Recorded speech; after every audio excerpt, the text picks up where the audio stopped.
बात यह है कि ये विमर्श है असल में, और विमर्श सुनने और सुनाने का मसला होता है। जो गलत विचार लेकर आया था न्यू का न्यू उल्टा जाना अपनी बात कह गए, फिर तो विमर्श तो नहीं होगा। सब आप अपनी कह गए लेकर जाएंगे, दूसरे की सोना नहीं समझा नहीं। विमर्श में से कोई निचोड़ तब निकल सकता है जब हम एक दूसरे की सुनने का मादा रखें। और सोरान साहब जो कह रहे थे अभी कि भाई हम जनरेशन के गैप को दूर करें, दरअसल बात यह है कि हम यही भी जनरेशन के गैप को लिए बैठे हैं। बाहर तो क्या दूर करेंगे हम। एक तो अब इतना कम समय, देखो धनखड़ साहब सवेरे से बैठ और उनको चंडीगढ़ भी जाना है। बहुत अच्छा एक वातावरण है, बहुत अच्छा पहलकदमी की गई है। बात यह है कि हमारा समाज बहुत गहरे संकट में है आज, देश और प्रदेश, आर्थिक रूप से, सामाजिक और सांस्कृतिक रूप से, और उसी के नतीजे के तौर पर हमें इस पे बात करनी पड़ रही है। वरना ये कोई आधुनिक समय में इस मुद्दे पर विचार करने की जरूरत नहीं है कि महिला को सेफ्टी चाहिए है। ये टॉपिक खुद में ही हमें इस बात के एक सोचने को मजबूर कर रहा है कि क्यों चाहिए। वो एक आज 21वीं सदी है, वो तो एक बराबर की नागरिक होनी चाहिए थी। लेकिन अब जो स्थिति है अपन वह स्वीकार करनी पड़ेगी। उस संकट में हमसे तो कितनी तो छाती पीट लें, चाहे कितने ही हमें क्या आखिर उसने अपने बेड़ डाला, पाछे ने तो जा नहीं सकते। अब पक्की बात है, जाना पड़ेगा आगे। नहीं, ये चौराहे पड़ते हैं, 3 रास्ते हैं, के तो लेफ्ट के राइट, लेकिन वो आगे नहीं बढ़ेंगे। वह भी उस पर गलत रास्ते पर ना चढ़े, विमर्श इसकी जरूरत है। और आधुनिक समय के अनुसार ही वो रीति रिवाजों को हमें अमेंड करना पड़ेगा। हम ना करेंगे, लोग तो करेंगे जी, और करने लाग रहे हैं।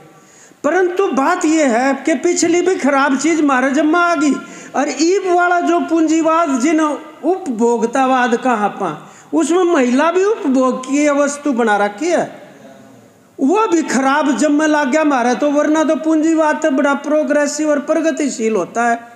मारे तो वो आया है जब जब मुक लिया उसका सब क्या मैं।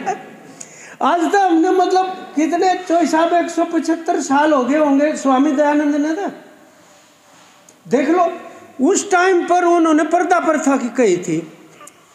अरे इब भी न्यू कहनी पा जाए भाई, इज्जत खातर पर्दा तोड़ना चाहिए। अब एक बात भाई उनकी भी सुननी पड़ेगी, आगे ने भी बदलना पड़ेगा।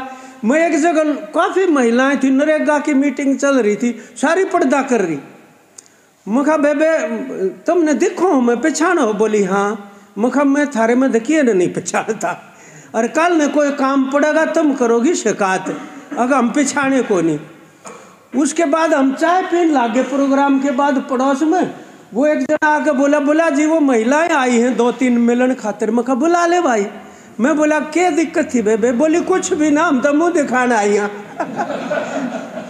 तो एक है भाई, इसमें कई छो में भी आ जाए। बोला तू क्यों बोला कर पर्दे के बारे में? जब सावित्री बाई फूले का रोज गोबर ला गया करता, पुरान जा करती, रोज साड़ी बदलनी पड़े, जोड़े में गाल कर ले जा करती, तो गोबर मारनिया का तो नाम आज कोई ना, सावित्री बाई फूले का तो नाम आज भी है और बदन लाग रहा है। इस वजह से हमारी एक बहन जो है मनदीप कौर, वो विजेंद्र की बहन, उनके साथ जिस तरीके का हुआ था हादसा, उस प्रकरण ने भी बाध्य किया हमें कि इसके ऊपर विमर्श हो। वो तो चली गई, उसने तो कुर्बानी दे दी, यूँ समझ लो भाई। हमें तो मजबूर किया कि सोचो इसके ऊपर के क्या होना चाहिए। अभी भाई साहब बोले थे, उन्होंने कहा भाई किसी की भावनाएं आहत हो गई हो तो माफ़ करना, मेरे अपने निजी विचार हैं ये उन्होंने रखे, प्रोफेसर साहब ने रखे कि भाई हम कितना ही कुछ कर लें, पन्ना तो पाछे नहीं जा सकते। और आधुनिक उसको हम प्रोग्रेसिव दिशा में तो अमेंडमेंट करवा सकते हैं कानून, रिग्रेसिव दिशा में नहीं करवा सकते। फिर अब भाई खाप कोई ऐसी चीज़ थोड़ी सारे एक से हैं और के सारे एक साए काम करें बार बार नहीं, पर एक संस्था चलती हुई आई है, पुरातन है, पुरानी है। हम विषय नहीं कर सकते उसको, तो उसके साथ को एग्जिस्ट करना पड़ेगा, सहअस्तित्व है हमारा उसके साथ। तो कई चीज़ों में नए और पुराने का, जिसको आप यूनिटी एंड स्ट्रगल कहते हैं ना, एक चीज़ में एकता है और वहाँ संघर्ष भी है। तो एकता और संघर्ष से जीवन चलेगा। हमारे हरियाणा में हमें बहुत सारे इंस्टीट्यूशंस बनाने की ज़रूरत है। इंस्टीट्यूशन है नहीं हमारे यहाँ, हम बहुत मतलब कंगाली की हालत में, जहाँ तक संस्थाओं की बात है।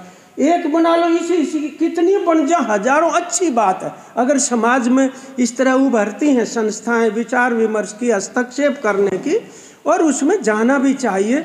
बस ये है कि भाई हम कुछ निचोड़ निकालेंगे। तो यहाँ तो बात ये है कि एम्पावरमेंट तो बाद की बात आ रहा था, सेफ्टी का रोड़ा पड़ गया, वरना तो बताओ बेटी बचाओ कोई नारा लाने की चीज़ थी के? अगर बचानी है बेटी और आगे जब मैं तब बचा को नहीं है, पक्की बात। और फिर घने दिन हमने यह भी सुन ली कि महिला चाहे तो मतलब बेटी गर्भ में मारी को नहीं जा, ये भी सुन लिए हमने। ये मतलब जो विक्टिम को ही ब्लेम करने का एक है हमारे, या लड़की कर रखी है अब जो स्पोर्ट्स पर्सन है, कितनी भयंकर 8-8 घंटे तक 3-4 बार उसकी इंटरोगेशन हो ली। कोई तरीका है? ये तो कानून भी नहीं कहता कि उसी जगह पे लेकर जाओ उसने, जहाँ उसके साथ छेड़खानी हुई और बिठा के पूछो, न्यू बता कड़ैसी हुई थी, वो किसी बैठा था तू। ये तो कानून भी इजाज़त नहीं देता इस बात की कि आप उसके सामने वो बात करेंगे इस तरीके की। और हम इतने मजबूर, हाँ कुछ भी नहीं कर पा रहे। मैं चौधरी साहब को कह रहा था, मैं कहा आप ये बोले करते हैं कुछ ना कुछ। मैंने कहा जी देखो ठीक नहीं, ये दुख बहुत होता है, सवेरे शाम के उत्पीड़न होने लग रहे हैं, हम कुछ भी नहीं कर पा रहे। तो शुरुआत है, अच्छी बात है, आगे इसको बढ़ाएंगे अपन मिलजुल के। और सभी इसमें ऐसी कोई बात नहीं कि भाई एक बार महिलाओं को बुलाएंगे एक बार पुरुषों को, सभी ये तो मिला जुला सा होगा तभी बात बनेगी। क्रिटिकली देखना चाहिए चीज़ों को हमें, आलोचना बुरी चीज़ नहीं होती। मतलब हम आत्ममुग्ध हो जाते हैं पास्ट को देख के, ग्लोरिफिकेशन क्या कहते हैं जी उसको, सेल्फ ग्लोरिफिकेशन। हाँ वो जरूरी नहीं होता करना, उसको भी क्रिटिकली देख लो। मैं सही बताऊं, मैं तो कई छोम आ जाए, बोले तू क्यों बात कर रहा है, मैं कहा यार द्रौपदी तो जुए में ला दी थी, क्या का धर्म युद्ध था यार, और 5 बैठे रहे जो चू करी हो धर्म राज युधिष्ठिर ने, कि जब वो उसका चीरहरण होने लगा। क्यों नहीं देखना चाहिए हमें क्रिटिकली? हम ना देखेंगे, महिलाएं तो देखेंगे, हम ना मानते हो इस बात ने कि भी यो है चाली जाओगा आगे। यह बात हमारे एक साथी ने कही थी, भाई सीता का नाम जो है वो क्यों नहीं पहले आना चाहिए, पर सीता तो लवर कुश कित पैदा हुए थे, वाल्मीकि के आश्रम में हुए थे। ये तो आप जाना है क्यों? क्योंकि महाराज जी ने भीतर को ना बड़ंदी बोला, न्यू मैं थोड़ी अभी इतने दिन के बाद, वो तो 10-15 दिन तक रेस्ट हाउस में भी रुकी है फिर कि भाई मैं आग ही बूढ़े थे, रावण ने तो सुरक्षित ही भेजी थी। हाँ लेकिन अब उसको भी आलोचनात्मक दृष्टि से देख लें और आगे जो है सकारात्मक जो सारे समाज के हित में हो वो रास्ता आप अपना लें। बहुत बहुत धन्यवाद, आपने ये आयोजित किया बजेंद्र भाई का भी, और हमारे तमाम सहयोगी साथी बहुत अच्छे से इसको जारी करें आप इस तरह के विमर्श को। Thank you. धन्यवाद गौड़ इंद्रजीत।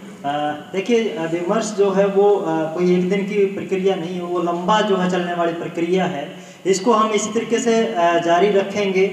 और जहाँ तक बात है कि भाई अलग अलग ना करने की, क्योंकि देखिए पिछली बार महिलाएं बैठी हैं अभी 2-3 भी यहाँ पे भी, तो हमने जो पिछला कार्यक्रम किया आज भी उन महिलाओं के फ़ोन आते हैं कि जी भाई बजेंद्र वो जो वीडियो है ना कहीं जारी मत कर देना।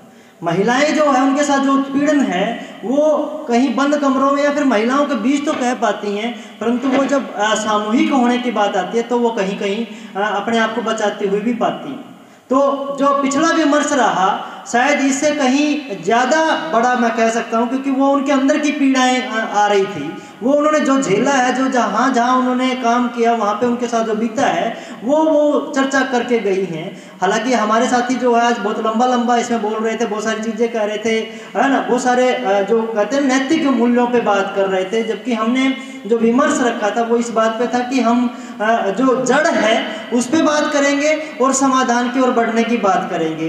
जो एम्पावरमेंट की बात थी, हम एम्पावरमेंट एनजीओ या सरकार की तरह से एम्पावरमेंट की बात नहीं कर रहे थे। हम बात कर रहे थे अगर जो पीड़ित लोग हैं उनको संबल मिले, उनको जो है एम्पावर किया जा सके कि वो परिवार अपने आप को अकेला ना महसूस करे, क्योंकि हर परिवार में धर्मवीर सिंह जी या फिर विजेंद्र या फिर हरजिंदर नहीं है। अगर वो उनके परिवार में कुछ हो गया उसको लेके चलते रहे, जिनके साथ बीतती है वो अपने घरों में बेचारे चुपचाप बैठे थे, कम से कम जो हो चुका उससे आगे कम से कम मिट्टी तो पलीत नहीं होगा इस चक्कर में। तो इसलिए इस मंच को बनाने का प्रयास है कि वो परिवार अपने आप को अकेला महसूस ना करे। तो डॉक्टर ओम प्रकाश धनखड़ जी